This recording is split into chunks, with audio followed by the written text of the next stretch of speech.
우리에게 주신 하나님 말씀은 마태복음 25장의 말씀입니다. 제가 갖고 있는 신약성경 44면에 있습니다. 법원에서 쌍방의 과실을 다툴 때 자기가 옳다고 주장하게 되어집니다. 자신이 옳다는 주장을 증명할 책임이 자기에게 있습니다. 이것을 법원 용어로 입증 책임이다, 그렇게 말합니다. 내가 입증한 그것이 판사나 배심원을 설득하지 못하면 자기에게 불리하게 돌아가겠죠. 그래서 이것을 입증 책임이다. 입증 책임할 때 두 가지 요건이 있습니다. 하나는 증거 자료 제출 책임이 있어요. 내 말하는 것이 사실이라는 것을 밝히기 위해서 자료를 제출해야 되잖아요. 그리고 자료만 제출한 것이 끝나는 것이 아니고 그 판사나 배심원이 나에게 유리한 심증을 가질 수 있도록 설득을 해야 됩니다. 이게 설득 책임입니다. 그래서 판사나 배심원이 내게 유리한 판결을 내릴 수 있도록 하죠. 만일 내가 입증을 하지 못하면 불리한 판결을 내리게 됩니다. 그래서 이것을 입증 책임이다. 안녕하십니까, 꼴덕분의 알팀입니다. 예수님은 공생의 시작부터 시작해서 계속해서 끊임없이 예수님이 누구신지에 대한 입증을 해야만 했습니다. 예수님께서 40일 금식 기도를 마치고 난 이후에 마귀가 찾아와서 제일 먼저 질문한 것이 무엇입니까? 네가 만일 하나님의 아들이거든, 네가 만일 하나님의 아들이거든 이 돌들로 떡덩이가 되게 해봐라, 그런 거예요. 두 번째 질문도 똑같습니다. 네가 만일 하나님의 아들이거든 성전 꼭대기에서 뛰어내려봐라. 계속해서 묻는 것이 뭡니까? 네가 하나님의 아들임을 입증하라는 거예요. 예수님께서 공생애 하시면서 복음을 전파하실 때에도 유대인들과 또 종교 지도자들이 예수님께 계속해서 질문한 것이 무엇이냐면 바로 네가 하나님의 아들임을 증명해 보라는 거죠. 하늘로부터 오는 표적이 뭐냐는 거예요. 금방 떡을 먹고 금방 병자가 고치고 금방 놀라운 기적과 이적의 역사를 보면서도 계속해서 네가 하나님의 아들로서 하늘로부터 오는 표적이 무엇인지를 우리에게 이야기해 보라는 것입니다. 예수님께서 이제 부활하시고 승천하신 다음에도 초대교회에서 계속 끊임없이 제기되는 문제가 바로 이것입니다. 예수님이 누구신가 하는 문제. 예수님이 누구신가 하는 문제는 신학적이고 신앙적인 중요한 질문이 아닐 수가 없었습니다. 그래서 계속해서 예수님이 누구신가에 대한 사람들의 질문이 제기되어지고 그게 나름대로 신앙과 신학의 경험에 의해서 설명이 되어졌죠. 로마의 역대 황제들에 의해서 엄청난 핍박을 받았습니다. 그 중에서도 10개의 대핍박이 있었는데 그 핍박을 종식시킨 사람이 누구냐면 그 콘스탄티누스라는 황제입니다.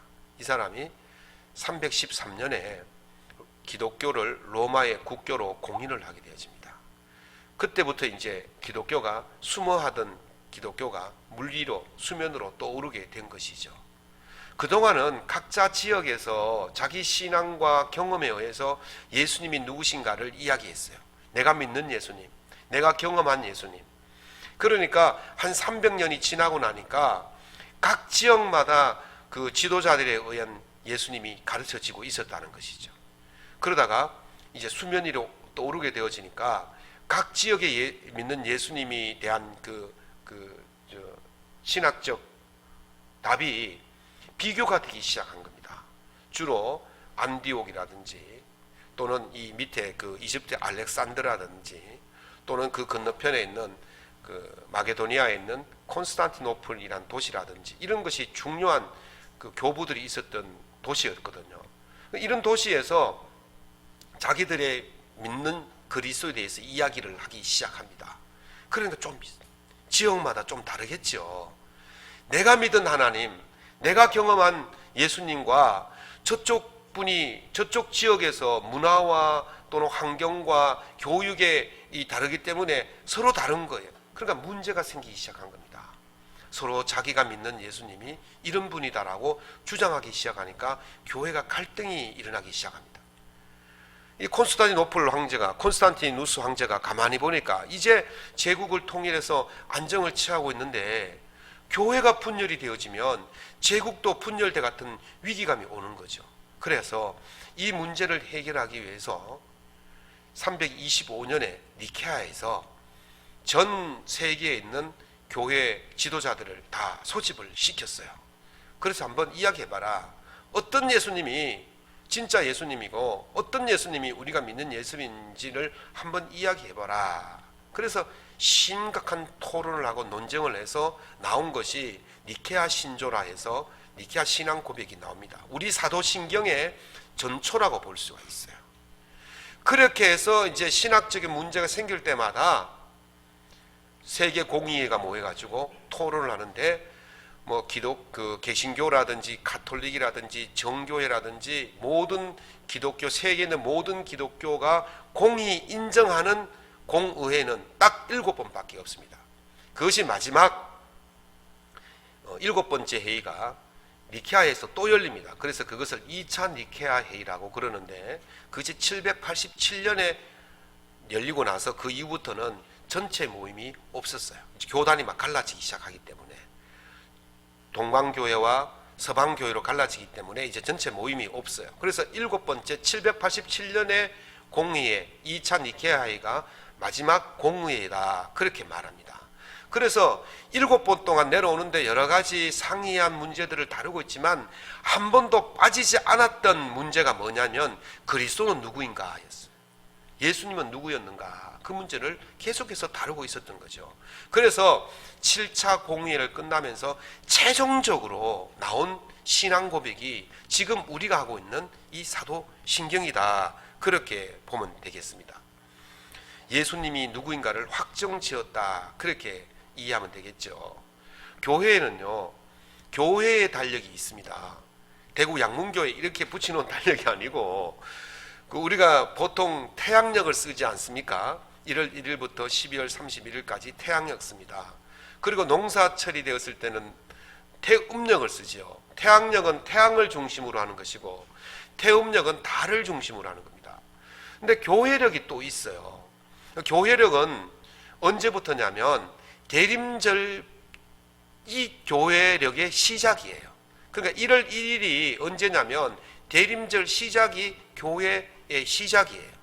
그래서 돌고 돌아가지고 어디까지 오느냐면 오늘이 교회력의 마지막 일입니다. 대림절이 무슨 날입니까? 초림 예수님이 오심을 기다리는 거예요. 아기 예수님을 기다리는 거죠. 성탄절 앞두고 4주를 대림절이다. 그래서 이게 한 바퀴 돌아서 끝나는 날이 언제냐면 바로 오늘이에요. 다음 주부터 대림절이 시작되어지는 거죠. 그래서 예수님의 생애를 따라서 쭉 돌게 됩니다. 돌아서 이제 마지막 오는데 오늘이 무슨 날이냐? 왕이신 그리스도 주일입니다. 왕이신 그리스도 주일의 의미가 뭐냐면 재림 예수를 말하는 거예요. 재림 예수님께서 이 땅에 오시는 그날을 마지막 날로 보는 것이죠. 그래서 대림절은 초림 예수님을 기다리는 것이고 오늘 왕이신 그리스도 주일은 재림 예수님을 기념하는 날이 바로 오늘이다 그렇게 볼 수가 있는 것입니다. 예수님가 누구신가에 대한 이야기들은 많이 있습니다. 이런 분이다 저런 분이다 그렇게 많이 있지만 오늘은 왕이신 그리스도 주일을 맞이해서 재림 예수님이 어떤 분인가 거기에 대해서 초점을 맞추고자 합니다. 문체부가 의뢰하고 국제종교연구소가 조사한 연구한 바에 의하면 우리나라에 하나님이라고 말하는 자칭 하나님이라고 말하는 사람이 20명 정도 있고 그리고 자기를 재림예수 보혜사다고 말하는 사람이 50명 정도가 있다고 그래요. 여러분 다 아시잖아요. 뭐 박태선부터 시작해서 문선명 또 뭐 안상홍 지금은 어머니 하나님이라는 장길자 또 최근에 있는 뭐 정명석 유재열 또 이만희, 지금 최근에는요 동방번개라 그래서 전능하신 하나님 교회라는 중국에서 들어온 교단이 있어요. 이단이 있어요. 이 중국에서 공안에 이제 그 체포령이 떨어지니까 한국으로 숨어 들어와서 한국에서 막 그렇게 퍼져나가는데, 조윤산이라는 중국 사람이 자기가 전능하신 하나님이다 그렇게 하고 양상빈이라는 여자를 재림예수다 그렇게 내세워서 그렇게 포교를 하는데, 이게 이 신천지하고 비슷한 수법으로 지금 세력을 확장하고 있습니다. 근데요 자세히 보십시오. 이 그 교주들이 지금 어떻게 되었습니까? 일부는 죽고 일부는 감옥 갔다 오고, 아주 뭐 이제 이만희 같은 경우에는 며칠 전에 병보석으로 풀려났지 않습니까? 진짜와 가짜를 구별하는 가장 손쉬운 방법 첫 번째가 있어요. 그게 뭐냐면 출생증명서입니다. 초림예수님과 재림예수님은 같은 분이지만 오시는 방법이 달라요. 아기 예수님은 성령으로 인해서 동정녀 마리아가 잉태하고 출생을 했지 않습니까? 그래서 출생증명서가 있어요. 호적이 있다고요. 아기 예수님은 호적이 있어요. 태어나신 곳도 있고 또 그 자라나신 곳도 있고 부모도 있고 호적이 다 있어요. 근데요 이 초림 예수님이 오셔서 무엇을 하셨습니까? 복음을 전파하시고 우리 인간의 죄를 다 짊어지시고 십자가에 달려 죽으시고 부활하셨습니다. 그리고 40일 만에 승천하셨어요. 하늘로 올라가셨습니다. 그래서 인간의 모든 죄를 해결하게 오시고 하나님과 인간을 화목하게 하시고 인간과 자연을 화목하게 하기 위해서 오셨기 때문에 우리 예수님을 화목의 제물이다, 평화를 주러 오셨기 때문에 평화의 왕이다, 그렇게 초림 예수님은 평화의 왕이에요. 다시 말하면 인류의 모든 죄를 해결하게 오신, 자기를 희생하러 오신 그 분을 우리가 초림 예수님이다 그렇게 말합니다. 그래서 초림 예수님은 이미 오셨기 때문에 가짜들이 내가 초림 예수다라고 주장하지 않습니다. 왜냐하면 초림 예수님이 이미 오셨기 때문에 그걸 암만 주장해봐도 안 믿거든요. 그래서 예수님이 승천하실 때에 뭐라 그러셨습니까? 내가 다시 갔다가 온다 그랬어요. 재림의 약속을 하신 거죠. 그러니까 이제 이 가짜들이 그 약속을 이용해서 자기가 재림 예수라고 그렇게 주장을 하는 것입니다. 그래서 가짜는요 다시 오신다는 요 약속, 요걸 왜곡시키고 변개시키고 포장해가지고 사람들을 미혹합니다. 근데 사람들이요 재림 예수가 아직 오시지 않았으니까 그 사람이 자기가 재림 예수라는 사실을 막 성경을 막 끼 맞춰가지고 짝짓기 해가지고 들여다 미니까 그런가 싶어가지고 미혹당하고 그쪽으로 넘어가는 거예요. 오신다는 약속 하나만 본 겁니다. 그런데 예수님은 분명히 말씀하시기를 다시 오실 때의 모습을 이야기해 주셨어요. 마가복음 14장 62절에 보면 예수께서 이르시되 내가 그니라 인자가 권능자의 우편에 앉은 것과 하늘 구름을 타고 오는 것을 너희가 보리라. 아멘. 우리가 보는 거예요. 모든 눈으로 예수님이 다시 오시는 것을 볼 수가 있다고 말하는 겁니다. 또 사도행전 1장 11절에 보면 이르되 갈릴리 사람들아 어찌하여 서서 하늘을 쳐다보느냐, 너희 가운데서 하늘로 올려지신 이 예수는 하늘로 가심을 본 그대로 오리라. 아멘. 하늘로 가신 그대로 오신다는 거예요. 오늘 본문 말씀도 이렇게 말씀하지 않습니까? 31절에 인자가 자기 영광으로 모든 천사와 함께 올 때에 자기 영광의 보좌에 앉으니라 그랬어요. 예수님이 다시 오실 때는 천군 천사들이 주위에서 예수님을 이렇게 경호는 이상하고 예수님을 보필해가지고 쫙 내려오신다는 거예요. 올라가실 때의 모습이 어떤 몇 살에 올라가셨습니까? 33살에 올라가셨잖아요. 젊은 청년의 모습으로 올라가셨어요. 성인의 모습으로 올라가셨어요. 내려오실 때에도 그 모습 그대로 내려오신다는 거예요. 초림 예수님은 베들레헴 마구간에서 태어나셔서 호적이 있어요. 그때에 몇 사람만 봤어요. 목자들 몇 사람만, 동방박사 세 사람만, 그리고 천군 천사들이 나팔을 불고 한영을 해준대. 그 몇 사람만 봤어요. 그런데 재림 예수님이 다시 오실 때에는 모든 민족, 만민들이 다 본다는 거예요. 만민들이. 다시 말씀드리면 초림 예수님은 출생 증명서가 있지만은 재림 예수님은 뭐가 없어요? 출생 증명서가 없어요. 그냥 내려오시는 거예요. 성인의 모습으로, 어른의 모습으로. 여기에 답이 있어요. 가짜와 진짜의 답이 있는 거예요. 가짜라고 말하는 사람, 자기가 재림 예수라고 말하는 사람들 출생 증명서 있을까 없을까요? 다 있습니다. 다 있어요. 살아온 이력들이 다 있고 출생 증명서가 다 있어요. 우리 그거 하나만 봐도 알지 않습니까? 다시 오시는 예수님, 재림 예수님은 그냥 하늘에서 내려오시기 때문에 출생 증명서가 필요가 없는 분이에요. 그런데 지금 이 땅에 재림 예수라고 말하는 사람들은 호적이 있고 출생 증명서가 다 있는 거예요. 그거 하나만 봐도 가짜인 걸 충분히 알 수 있는데, 그걸 깨닫지 못하는 어리석은 사람들이 그 밑에 가서 재림 예수라고 이야기하고 있는 것입니다. 이것이 출생 증명서가 진짜와 가짜를 구별하는 첫 번째 방법입니다. 두 번째 방법은 심판권입니다. 요즘은 행정부, 입법부, 사법부 이렇게 3권이 분리되어 있지 않습니까? 대통령 한 사람에게 이 모든 권한을 다 주면 독재가 되어지기 때문에 민주주의 국가에서는 다 이렇게 분립을 시켜놨어요. 대통령은 행정부를 총괄하고, 대법원장은 사법부를 총괄하고, 국회의장은 입법부를 총괄합니다. 그런데 이게 근대 시대 이전에는요, 왕이 있었지 않습니까? 왕은 입법, 행정, 사법의 권한을 다 가지고 있어요. 그 중에서도 사람을 죽였다 살렸다 할 수 있는 것이 어떤 권한입니까? 사법의 권한이에요. 그 법을 누가 만드냐면 신하들이 초안을 짜오면 임금이 법을 만들어요. 임금이 법을 만들어서 그것을 공포를 하고 시행을 하는데, 뭐 갑자기 다른 일이 생기면 임금이요, 오늘부터 이렇게 해, 이러면 이게 법이 되는 거예요. 그래서 짐이 국가다, 짐이 곧 법이다, 이 말이 생겨난 거죠. 이 강력한 권한이 죽였다 살렸다, 죄가 있는 것도 없게 하고 없는 것도 있게 하는 것, 이게 바로 사법의 권한이지 않습니까? 이게 왕의 권한인 거예요. 심판하는 거예요.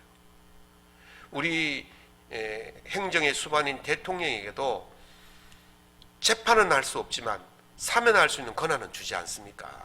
그래서 왕에게 있는 권한 중에 가장 강력한 권한이 뭐냐면 이 바로 사법권, 재판권이 바로 그에게 있다는 겁니다. 그래서 예수님께서 이 땅에 오실 때에 왕으로 오신다는 그 의미는, 재림의 예수로 오신다는 그 의미는 사법권을 가지고 오는 거예요. 재판권을 가지고 오는 것입니다. 그것이 없으면 오나만하거든요. 그리스도는 왕이시기 때문에 반드시 심판 권한이 있는 줄로 믿습니다. 우리가 사도신경에서 오늘 여러분들이 고백하신 것처럼 거기로부터 산자와 죽은 자를 심판하러 오십니다 그랬어요. 사법권을 가지고, 심판권을 가지고 오시는 겁니다. 올라가신 대로 그대로 올라가신 예수님이 내려오실 때도 그대로 내려오시는데 심판주로 오신다는 거예요. 초림 예수님은 인간의 죄를 대신 지시기 위해서 오셨어요. 그래서 인간의 재판을 받으신 거예요. 빌라도 법정에서 재판을 받으셨지 않습니까? 그거는 초림 예수님이에요. 우리의 모든 죄를 다 가지고 가셔야 되기 때문에 죄인이 되어셔야 되는 거예요. 죄가 있다고 판결이 나야 되는 거예요. 그래서 초림 예수님은 죄를 짊어지시고 가셨어요. 그래서 재판을 받으신 거예요. 그러나 재림 예수님은 재판하러 오시는 분이기 때문에, 판결하러 오시는 분이기 때문에 죄가 있으면 안 돼요. 인간에게 심판을 받는 것이 아니라 도리어 인간을 심판하러 오시는 분이라는 사실입니다. 마태복음 25장의 10처녀의 비유, 달란트의 비유, 양과 염소의 비유, 또 그 누가복음 19장의 문화의 비유, 이 모든 것들은요 심판의 이야기입니다. 심판의 이야기. 네가 한 일에 대해서 심판하는 거예요. 예수님은 다시 오실 자신에 대해서 분명하게 심판의 권한이 있다고 요한복음 5장 22절에 말씀하십니다. 아버지께서 아무도 심판하지 아니하시고 심판을 다 아들에게 맡겼다. 다시 말하면 하나님의 심판의 권한을 이 땅에 오신 예수 그리스도께 맡기셨다는 겁니다. 다시 오시는 예수님은 심판하러 오시는 예수님이에요. 오늘 본문에서도 그 사실을 명확하게 말씀하고 있지 않습니까? 모든 민족을 그 앞에 모으고 각각 구분하기를 목자가 양과 염소를 구분한 것 같이 하여 양은 그 오른편에 염소는 왼편에 두리라. 아멘. 예수님께서는요, 모든 민족을 양과 염소로 구분합니다. 선인과 악인으로 구분한다는 거예요. 그래서 재림 예수님은 심판을 받는 분이 아니라 심판하러 오시는 분이에요. 그러므로 이 땅에서 재림 예수님은 심판을 받으면 안 되는 거잖아요. 심판하러 오신 분이 심판을 받으면 그거는 재림 예수가 될 수가 없습니다. 이 땅에 재림주라고 말하는 사람들, 하나님이라고 말하는 사람들이 다 심판을 받았잖아요. 법정에 다 섰잖아요. 조이승이라는 사람, 영생교를 해서 했던 사람 감옥에서 심장마비로 죽었습니다. 정명석이라고 JMS를 창시했던 그 이단은요, 여성도들을 성폭행했다가 감옥에 10년 동안 있다가 2018년에 출소를 했지 않습니까? 이만희는 감옥에 들어앉았다가 병복석으로 얼마 전에 풀려났지 않습니까? 보십시오, 여러분들. 재림예수라 그러고 심판을 권한을 가진 그 재림예수가 맨날 사람들에게 심판받고 감옥에 들락날락거리고 감옥에서 죽고, 이게 말이 되냔 말이죠. 그거 하나만 봐도 그 가짜라는 것이 명백해지는 거예요. 장길자라고 말하는 그 안상홍 뒤를 이어서 그 하나님의 교회 있죠. 그 교회 장길자는요, 대통령 표창이나 뭐 정부 표창 하나 받으면요, 그걸 선전을 대대적으로 합니다. 대대적으로. 야, 내 표창 받았다. 아니, 하나님이 인간에게 표창 받아놓고 그게 뭐 자랑거리라고, 세상 말로 말이죠, 자존심도 안 상합니까? 하나님이 인간에게 칭찬받았다고 그걸 대대적으로 광고하고 말이죠. 이게 뭐 막말로 막 쪽팔리지도 않습니까? 말이에요. 어떻게 그럴 수 있냐면 그거 하나만 봐도 가짜인 것이 명백한 것이죠. 그래서 이단들은요, 사도신경을 고백하지 않습니다. 왜 그렇습니까? 심판권이 없기 때문에 그래요. 산자와 죽은 자를 심판하러 온다 그랬지 않습니까? 근데 자기들은 심판을 하는 것이 아니고 도리어 심판을 받고 있는 거예요. 주님은요, 분명히 31절과 41절에서 말씀하십니다. 그때에 임금이 그 오른편에 있는 자들에게 이르시되 내 아버지께 복받을 자들이여 나와 창세로부터 너희를 위하여 예비된 나라를 상속받으라 그럽니다. 또 말씀하십니다. 또 왼편에 있는 자들에게 이르시되 저주를 받은 자들아 나를 떠나 마귀와 그 사자들을 위하여 예비된 영원한 불에 들어가라 그렇게 말씀하십니다. 분명하게 선인과 악인을 구별해서 하나님의 뜻대로 심판하고 계시는 거예요. 모든 민족을 엄격한 규정을 가지고 심판하시고 상과 벌을 분명하게 주시는 분이 바로 재림 예수예요. 그래서 왕이신 예수라고 말씀하시는 거예요. 이것이 바로 진짜와 가짜를 구별하는 두 번째 방법입니다. 그러면 예수님께서 오셔서, 재림 예수님 오셔서 무엇을 가지고 심판하시느냐 하는 것이죠. 소크라테스의 직계 제자 중에 여럿이 있지만 두 사람이 유명합니다. 한 사람은 플라톤이고 한 사람은 크세노폰이에요. 플라톤은 사색적인 사람이었고 크세노폰은 실제적인 사람이었어요. 그래서 그 플라톤은 사색을 많이 해서 이상주의적으로 흐르고 크세노폰은 현실주의적으로 흘렸어요. 그래서 플라톤이 쓴 책이 국가라는 이상국가, 이데아라는 국가라는 아주 아주 이상국가를 책을 썼고, 크세노폰은 실제적으로 어떻게 이 땅을 살아가야 되는지를, 또는 군주나 왕이나 또는 백성들을 어떻게 살아야 되는지를 가르쳐주는 책을 썼는데 그것이 바로 키루스의 교육이라는 책입니다. 그래서 크세노폰은 이 키루스 교육이라는 책을 통해서 실제적으로 군주나 왕이 어떻게 살아야 되는지를 가르쳐 줍니다. 키루스는 누구냐면 성경에 보면 고레스로 나옵니다. 고레스는 페르시아 제국을 세워서 바벨론을 멸망시킨 사람이 바로 고레스예요. 페르시아의 왕인데 키루스라 그기도 하고 성경은 고레스라 그래요. 그런데 고레스는 성경에서 어떤 인물로 묘사되어지느냐 하면 메시아로 묘사되어집니다. 구원자로 묘사되어집니다. 하나님께 기름 부음 받은 자로 묘사되어져요. 왜 그렇습니까? 이스라엘 백성들이 BC 586년에 바벨론에 의해서 멸망당해서 바벨론 포로로 끌려가서 거기서 70년을 삽니다. 그 전에 예언자들이 너희들이 포로 생활 70년 뒤에 돌아올 것이라고 이미 예언을 했어요. 70년 전에. 그런데 이제 이 기루스, 고레스 왕이, 페르시아 왕이 바벨론을 멸망시키고 이 바벨론을 합병시킵니다. 그리고 나서 이 유대인들을 고향으로 돌려보냅니다. 예언이 이루어진 거죠. 그래서 유대인들은 주변의 다른 나라들은 한 번도 선한 왕이라고 말하지 않았는데 이 기루스 왕만은 메시아다, 예언을 이룬 사람이기 때문에 구원자다, 메시아다, 그렇게 칭하고 있는 것입니다. 이 기루스가 어릴 때에 외가에 살았어요. 메데라는 외가에서 살았는데 그때 이제 어린 친구 2명이 기루스에 와서 판결을 좀 해달라 그랬어요. 그래서 어떤 판결이냐 보니까 덩치 큰 아이가 자기에 있는 외투가 좀 작아요. 그런데 덩치 작은 아이가 입고 있는 외투 보니까 좀 크게 보이거든요. 그래서 힘으로 바꿔버렸어요. 그러니까 이 작은 아이가 억울하잖아요. 그래가지고 기루스에 가서 야, 이 누가 옳은지를 좀 판단해달라. 그러니까 기루스가 둘 다 오라 그래서 바뀌어진 외투를 한번 입어보라 그랬죠. 그러니까 큰 아이는 입어보고 작은 아이도 입어보니까 옷이 둘 다 맞아요. 바뀌었으니까.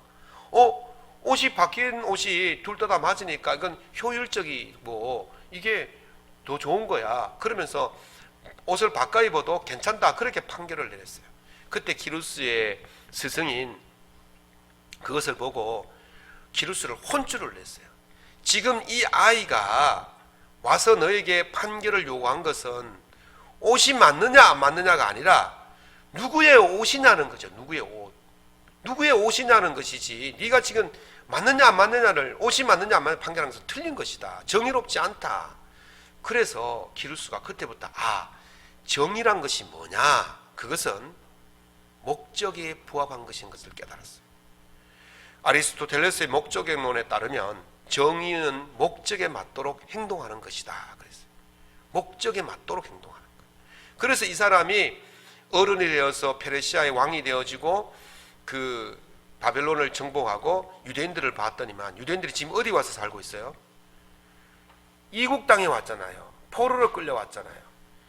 유대인들에게 정의로운 것은 자기 땅으로 돌아가서 그 땅에서 농사 짓고 그 땅에서 가족을 이루고 그 땅에서 성전을 짓고 그 땅에서 예배를 드리는 것이 그들에게 정의예요. 그래서 기루스는 이 사람들을 고향으로 돌려보내주게 된 것이죠. 정의를 세운 것입니다. 정의는 뭐냐? 목적에 맞도록 행동하는 것이 정의라는 사실을 지금 말하고 있는 것입니다. 다시 오실 예수님께서 우리를 심판하실 때 우리의 무엇을 보고 심판하실까? 우리가 부르신 목적에 맞도록 행동하는 것을 보고 심판하시는 거예요. 예수님께서 공생애를 시작하시면서 회당에서 자신의 그 사역 사명 선언문을 발표하신 적이 있습니다. 누가복음 4장 18절에서 19절에 이렇게 말씀하셨습니다. 주의 성령이 내게 임하셨으니 이는 가난한 자에게 복음을 전하게 하시려고 내게 기름을 부으시고 나를 보내사 포로된 자에게 자유를, 눈먼 자에게 다시 보게 함을 전파하며 눌린 자를 자유롭게 하고 주의 은혜의 해를 전파하게 하려 하심이라. 아멘. 약한 자, 소외된 자, 병든 자, 갇힌 자, 죄를 지은 자, 모든 자를 그 모든 악함 속에서, 죄 속에서, 병듦 속에서 해방시키고 구해 주시기 위해서 오셨다는 거예요. 그래서 예수님께서 제자들을 부르셔서 내가 분부한 모든 것을 그랬어요. 내가 분부한 모든 것을 너희들이 나가서 사람들에게 가르치고 지키게 하라 그랬어요. 그것이 바로 예수님께서 제자들을 부르신 목적이에요. 이런 갇히고 얽매이고 죄 속에서 허덕이는 모든 자들을 해방시켜 주는 것이 예수님께서 제자들을 부르신 목적이었다는 것이죠. 그래서 오늘 우리가 그렇게 사는 것이 그 주님의 부르심에 합당한, 목적에 합당한 삶을 살게 되어지는 것입니다. 양과 염소를 구분하는 기준이 바로 이것이었습니다. 40절에 임금이 대답하여 이르시되 내가 진실로 진실로 너에게 이르노니 너희가 여기 내 형제 중에 지극히 작은 자 하나에게 한 것이 곧 내게 한 것이니라. 아멘. 지극히 작은 자에게 베푼 것이 주님께 베푼 것이라는 거예요. 45절입니다. 이에 임금이 대답하여 이르시되 내가 진실로 너에게 이르노니 지극히 작은 자 하나에게 하지 아니한 것이 곧 내게 하지 아니한 것이다. 아멘. 보십시오. 작은 자에게 하는 것이 주님의 사명이었고 우리를 부르신 사명이었던 거죠. 그 작은 자에게 냉수 한 그릇 떠주는 것이 주님의 사명을 이루는 것이고, 그 하지 않는 것이 주님이 우리를 부르신 사명을 감당하지 않은 것이라고 말씀드리는 것입니다. 주님은 오늘 우리가 목적에 맞는, 부르심의 목적에 맞는 삶을 사시는지를 보고 양과 염소로 판단하시고 선인과 의인으로 악인으로 판단하시고 징벌을 하시고 상을 주신다는 사실을 보여주시고 계시는 것입니다. 그러므로 목적에 맞게 사는 것이 주님의 정의에 합당한 것인 줄로 믿으시기 바랍니다. 말씀을 맺겠습니다. 마태복음 25장의 전체 내용은 왕권을 가지고 오시는 심판주로 오시는 예수님을 말씀하고 있습니다. 초림 예수님은요, 우리에게 기회를 주시는 오신 예수님이에요. 용사로 오신 예수님이에요. 예수님께서 오셔서 지금까지 2000년이 넘도록 우리에게 기회를 주신 줄로 믿습니다. 그거는 온 인류에게 기회를 주신 것이고 각자 개개인에게도 기회가 있어요. 그게 생명의 날 동안이에요. 80을 사신 분들은 80년 동안 기회를 받으신 거고 90을 사신 분들은 90년 동안 기회를 받으신 거예요. 50년 산 사람은 50년 동안 기회를 받은 거고 20년 산 청년들은 20년 동안 지금 하나님께서 끊임없이 기회를 주시고 계신다는 사실이. 노아가 방주를 만들 때에 나이가 500세 정도였어요. 셈과 함과 야벳을 낳을 때가 500세였다 그랬어요. 그리고 셈과 함과 야벳과 함께 그 방주를 만들었다 그랬거든요. 그러면 셈과 함과 야벳이 방주를 만들었을 때 뭐 한두 살 되는 게 아니잖아, 그죠? 한두 살짜리 갈 수 있겠습니까? 그리고 며느리들이 있었다 그랬습니까? 적어도 30대 아니겠습니까? 20대에서 30대 사이. 그러면 그것을 빼요. 방주에 다 만들고 홍수가 일어났을 때 몇 살이냐면 600살이었어요. 그러니까 적어도 500살부터 600살 사이니까 방주를 만든 기간이 100년, 또 그 아이들이 자란 것을 기간을 빼면 한 70년에서 100년 정도의 그 시간이 있어 방주를 만드는 시간이었어요. 그리고 방주를 다 만들고 이제 하나님께서 그 짐승들을 다 방주에 들이고 너희들도 방주에 들어가라 그래고 7일의 기한을 더 줬어요. 80년에서 100년의 기간을 주고 7일을 더 기회를 주셨다는 거죠. 그런데 거기에 들어가서 산 사람이 몇 사람만 살았습니까? 8사람만 더 갔다는 거예요. 100년의 기회를 준 거예요. 인생의 전체를 기회를 준 거예요. 여러분들이 지금 살고 있는 것은 하나님께서 여러분에게 기회를 주시는 시간인 줄로 믿으시기 바랍니다. 이 기회의 시간이에요. 기회의 시간. 그래서 하나님이 방주의 문을 친히 닫으셨다 그래서 친히 하나님의 기회가 끝났다는 사실입니다. 목적에 맞도록 사는 사람들, 하나님께서 부르신 목적에 맞도록 사는 사람들에게 하나님께서 노아의 가족을 구원하신 것처럼 은혜를 주실 줄로 믿습니다. 34절에 말씀하십니다. 임금이 그 오른편에 있는 자들에게 이르시되 내 아버지께 복받을 자들이여 나와 창세로부터 너희를 위하여 예비된 나라를 상속받으라. 아멘. 하나님의 복을 받습니다. 하나님의 나라를 물려받습니다. 하나님의 기업을 받을 수 있는 줄로 믿습니다. 사랑하는 성도 여러분, 우리가 왕이신 그리스도 주의를 지키는 것은 왕으로 오시는 주님이 심판주라는 사실을 알고 두려워하라는 것입니다. 아직 기회가 있을 때에 주님의 부르신 목적에 맞도록 살라는 거예요.